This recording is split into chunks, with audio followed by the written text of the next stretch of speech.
سعید آسایش، میوزیک پرودیوسر سهیل هایدن.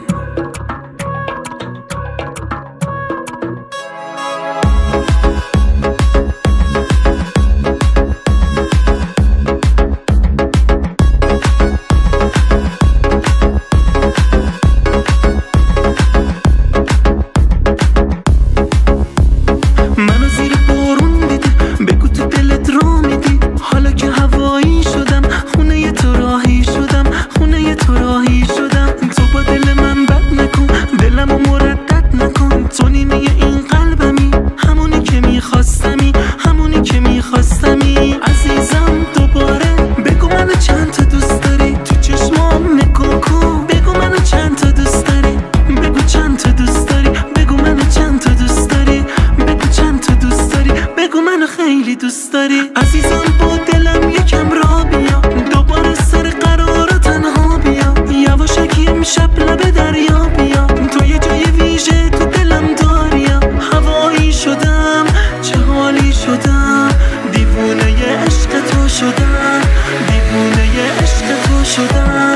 عزیزم دوباره بگو منو چند تا دوست داری. تو چشمام نگاه کن، بگو منو چند تا دوست داری.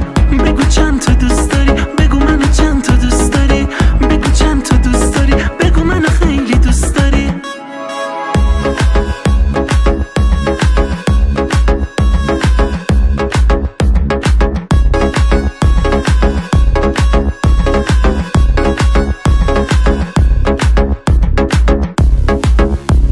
منو زیر بارون دیدی، بگو تو دلت را میدی. حالا که هوایی شدم، خونه تو راهی شدم، خونه تو راهی شدم. تو با دل من بد نکن، دلمو مردد نکن. تو نیمه این قلبمی، همونی که میخواستمی، همونی که میخواستمی. عزیزم دوباره بگو منو چند تا دوست داری. تو چشمام نگاه کن، بگو منو چند تا دوست داری. بگو چند تا دوست داری، بگو منو چند تا دوست داری. بگو چند تا دوست داری، بگو منو خیلی دوست داری. عزیزم با دلم یکم را بیا، دوباره سر قرار تنها بیا. یواشکی امشب لب دریا بیا، تو یه جای ویژه تو دلم داری. هوایی شدم، چه حالی شدم. دیوونه عشق تو شدم، دیوونه عشق تو شدم.